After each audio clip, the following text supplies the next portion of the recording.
نبی نے کیا فرمایا؟ جس نے خواہشات کو اپنا ہدف بنایا کہ میں یہ خواہش یہ خواہش یہ خواہش یہ بھی ہو جائے یہ بھی ہو جائے، تو آپ نے کیا فرمایا؟ کیا اس کی خواہشات پوری ہو جائیں گی؟ کیا وہ خوشیوں میں آ جائے گا؟ نا نا نا نا نا نا، یہ پیغمبر کہہ رہے ہیں، اللہ کے سچے پیغمبر، وہ کبھی بھی خوشیوں میں نہیں آئے گا۔ فرمایا اس کو کیا سزا ملے گی؟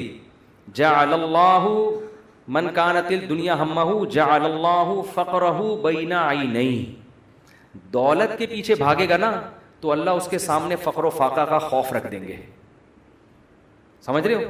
دولت کے پیچھے بھاگ رہا ہے، آ رہی ہے، مل بھی رہی ہے، لیکن خوف کیا ہوگا کہ یہ مجھ سے چھن نہ جائے، اس بات کی ٹینشن، یار یہ ختم نہ ہو جائے، یار یہ چھن نہ جائے، یار کوئی کاروبار کو نقصان نہ ہو جائے۔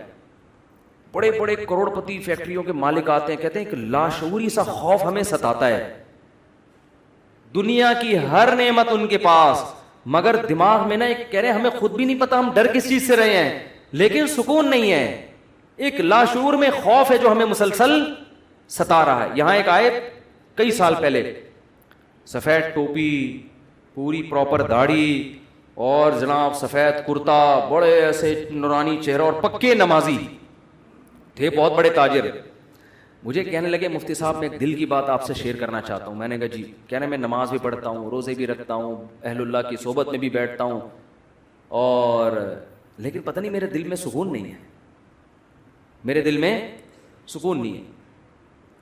میں نے کہا آپ فیکٹری کے مالک ہیں، کوئی پرابلم ہے تو بتائیں۔ کہہ رہے نہیں کوئی پرابلم بھی نہیں۔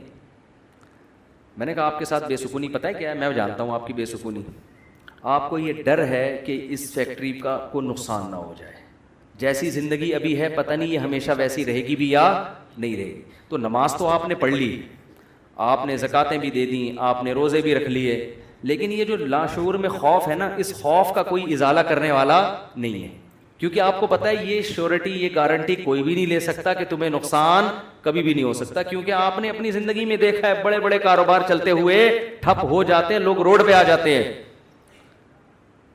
کہہ رہے ہیں بالکل آپ صحیح کہہ رہے ہیں، مجھے یہی خوف ہے۔ میں نے کہا اس خوف کا یہ علاج نہیں ہے کہ آپ اپنے کاروبار کو ہر طرح سے سیو کر لو، یہ تو وہ تو کرنا تو چاہیے سیو، لیکن یہ علاج نہیں ہے۔ میں نے کہا اس کا علاج یہ ہے کہ آپ یہ فرض کر لو کہ یہ چھن گیا آپ سے سب کچھ، ابھی برباد ہو گئی، اللہ نہ کرے فیکٹری میں آگ لگ گئی، اب ہوگا کیا؟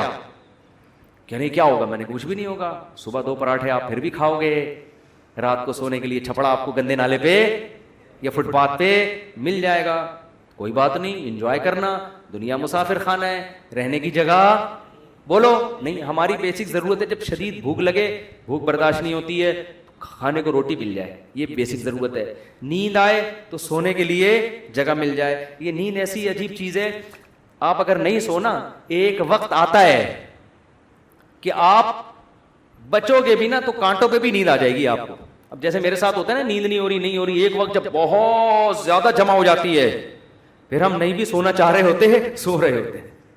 میں ایک دفعہ سفر میں آ رہا تھا، بڑا لمبا بس کا سفر تھا، سونے کا ٹائم ہی نہیں ملا، تو جب ہم سکھر تک پہنچے نا، تو پرانی بات ہے 20-25 سال پرانی، تو میں ایسا سویا ہوں، کبھی اس کے اوپر جا کے دھڑام سے گر رہا ہوں، وہ اٹھا رہا ہے بھائی کیا کر رہے ہیں مولوی صاحب، پھر جب ادھر پکڑ تو دھڑام سے اس کے اوپر گرا، وہ کہہ رہا ہے مولوی صاحب تمیز سے بیٹھو یار، پھر ادھر میں جاگنے کی کوشش کر رہا ہوں، لیکن یہ اللہ کی رحمت ہے کہ جو چیز ضروری تھی وہ اللہ نے آپ کے اوپر مسلط کر دی۔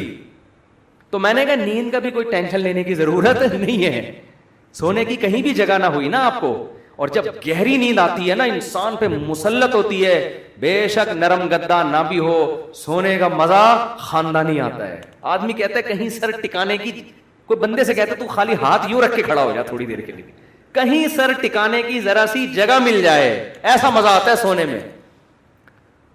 وہ جو سبزی والا جو میرے پیسے لے کے بھاگا تھا نا، وہ ٹھیلے پہ سوتا تھا رات کو، وہ رات کو ٹھیلے پہ سوتا تھا، اس کو سکون تھا نا، اس کی سکون نہیں تھا اصل میں، وہ تھک اتنا جاتا تھا نا فراڈ کر کر کے ادھر سے پیسے، تو رات کو آ کے اب اس کو جگہ نہیں ملی، تو میں نے کئی دفعہ دیکھا ٹھیلے پہ سو رہا ہے۔ مزدور لوگوں کو دیکھ لو نا آپ، جہاں جگہ ملے سو جاتے ہیں وہ۔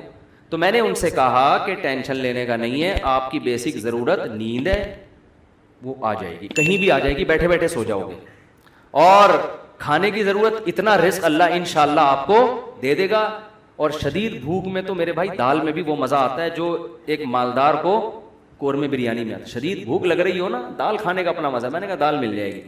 پھر کہنے لگے بیوی بچوں کا کیا ہوگا جب اتنی غربت ہوگی, خطرہ ہوگا تو بھاگ جائیں گے. میں نے کہا جو خود سے بھاگے اسے بھاگنے دو.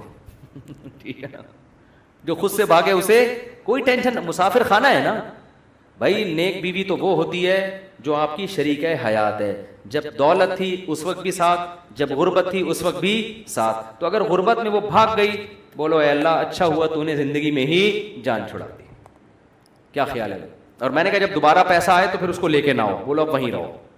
اب کیا کرنا ہے, وہیں رہو. غیرت مند آدمی تھوڑی ایسی چیزیں پالتا ہے. لیکن تو میں نے کہا بھاگتا بھاگتا کوئی ہے نہیں آج کل, لیکن اگر بھاگ گئی ٹینشن نہیں, مسافر خانہ ہے. ویسے بھی مر جاتے تو قبر میں دفنا کے آ جاتی وہ. تو کوئی ٹینشن نہ لو میرے بھائی, کسی چیز کی ٹینشن لینے کا بالکل بھی نہیں ہے. ہم مسافر خانہ ہے. ہماری فیکٹریوں کو اللہ نہ کرے آگ نہ بھی لگے تو بھی تو مرنا ہے نا. ارے فیکٹری تم نہیں مرے, فیکٹری مر گئی, یہ زیادہ اچھا ہے. اس سے بہتر کہ تم مر جاتے اور فیکٹری بچ جاتی. کوئی فرشتہ آئے اور کہے اللہ نے مجھے حکم دیا ہے اس کی فیکٹری کو آگ لگوا دو, لیکن اس کو آپشن دے دو کہ تو مرے تیری فیکٹری کو مار دیں. آدمی کہتا ہے بھائی مزدوروں سمیت مار دے اس پوری فیکٹری, مجھے بچا لو. یہی ہوگا نا, مجھے بچا لو. تو ان کو تھوڑا سکون ہے. میں نے کہا آپ